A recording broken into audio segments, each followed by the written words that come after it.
চারিদিকে সাজু সাজু রব, শিউলি ছাতিম সবাই সেজে উঠবে উমা আসার অপেক্ষায়। আর একদিকে এখন কুমোর পাড়ায় জোর ব্যস্ততা, তার উপর আবার মেঘের ঘনঘটা। প্রতিমা শুকনো যেন এক চ্যালেঞ্জ হয়ে দাঁড়িয়েছে মৃৎশিল্পীদের কাছে। তার সাথে রয়েছে প্রতিমা তৈরির সরঞ্জামের অত্যাধিক দ্রব্যমূল্য বৃদ্ধি।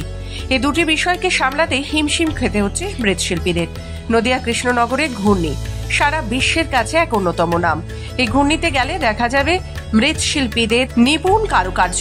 চোখ জুড়িয়ে যাওয়ার মতো একের পর এক শিল্পত্ব তুলে ধরেছেন এই শিল্পীরা। প্রতি বছর অসংখ্য পর্যটক এই ঘূর্ণিতে আসেন পুতুল সহ বিভিন্ন মাটির তৈরি মূর্তি কিনতে। সামনেই শারদীয় উৎসব, বিভিন্ন পুতুল তৈরির পাশাপাশি মৃৎশিল্পীদের হাতে তিলে তিলে গড়ে উঠছে একের পর এক সুদর্শন দুর্গা প্রতিমা। কিন্তু মূলত বিষয় হয়ে দাঁড়িয়েছে আষাঢ় মাসের শুরু থেকে গোটা শ্রাবণ পার হতে চলল, এখনো পর্যন্ত যেভাবে বৃষ্টি হয়ে যাচ্ছে তাতে হিমশিম খেতে হচ্ছে মৃৎশিল্পীদের। শিল্পীরা বুঝে উঠতে পারছে না সময় মতো কিভাবে প্রতিমা তৈরি করবেন এবং কিভাবে লাভের অংশ খুঁজে পাবেন। আমাদের অনেক অসুবিধা হচ্ছে, ঠাকুরের বৃষ্টিতে ঢাকতে হচ্ছে, সময় সময় বৃষ্টিতে ভিজতে হচ্ছে, জলে কাজ করতে কাজ কম হচ্ছে।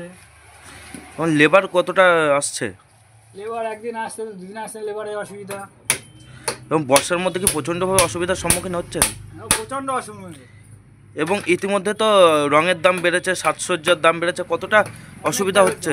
অনেক দাম বেড়েছে, অনেক অসুবিধা। এই আগের বছর তুলনায় কি বছরের দাম পাচ্ছেন ঠিকঠাক মতো? ওই সামান্য না পাওয়ার মতো নেই।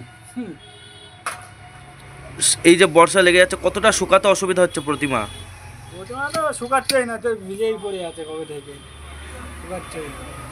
আগুন দিয়ে কি কোনো শেখার কোনো বা শুকানোর কোনো অসুবিধা হচ্ছে? আগুন দিয়ে এখন দেওয়া হয়নি, এখন দেওয়া হয়নি।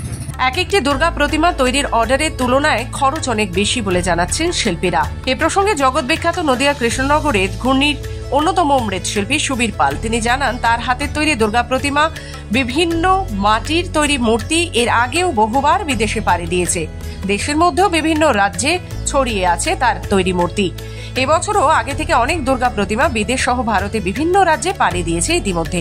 কিন্তু একটাই দুশ্চিন্তার বিষয়, যেভাবে বৃষ্টি হয়ে চলেছে তাতে বেগ পেতে হবে বড় প্রতিমা শুকোতে। হ্যাঁ, আসলে প্রত্যেক বছর রং বা মেটেরিয়ালসের দাম তো বাড়তেই থাকে, সে তুলনায় প্রতিমার দামটা বাড়ে না। তো যারা প্রতিমা শিল্পী প্রতিমা করে থাকেন, আমার একটা দুটো কাজ সেক্ষেত্রে হয়তো খুব অসুবিধা হয় না, কিন্তু যারা প্রচুর পরিমাণে প্রতিমা করেন সেক্ষেত্রে তাদের প্রত্যেকটা জিনিস হিসেবে চলতে হয়। সেই ক্ষেত্রে কোনো জিনিস যদি দাম বেড়ে যায় সেই ক্ষেত্রে অনেকটা তাদের অসুবিধায় পড়তে হয়। তো পুজো কর্তৃপক্ষ সবসময় তো দাম বাড়াতে যায় না, তাই যারা শিল্পীরা আছেন বা পালেরা আছেন তাদের অনেকখানি অসুবিধার মধ্যে থাকতে হয়। আর এর সঙ্গে সঙ্গে এবার তো টানা 1-1.5 মাস পুরো বর্ষা, একদম রোদ্দুরের মুখ দেখাই যাচ্ছে না, শুকানোর একটা বিরাট সমস্যা হয়ে যাচ্ছে। এবং শুকানোর যে জ্বালানি লাগে তার জন্য এক্সট্রা খরচা সেই শিল্পীদের হয়ে যায়, এটাও একটা অনেকখানি খরচা তাদের মধ্যে ভারী পড়ে যায়। তো এর সঙ্গে সঙ্গে কর্মচারীরাও সবসময় হয়তো কাজগুলো করতে আসতে পারেন না, সেই ক্ষেত্রে দেরি হয়ে যায়, কারণ অনেকে দূরে দূরে থেকে আসে, জল মিষ্টি মাথায় অনেকে কাজে আসতে পারেন না।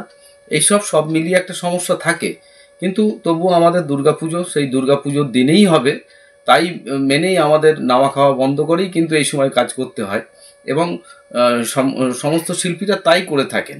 তার উপর প্রতিমা তৈরির সরঞ্জামের দাম বর্তমানে আকাশ ছোঁয়া। তবে সবকিছুকে উপেক্ষা করেও দিনরাত এক করে কৃষ্ণনগর ঘূর্ণির মৃৎশিল্পীরা তিলে তিলে তৈরি করছেন একের পর এক সুদর্শন দুর্গা প্রতিমা। শারদ উৎসবের আর মাত্র হাতে গোনা কয়েকটা দিন বাকি।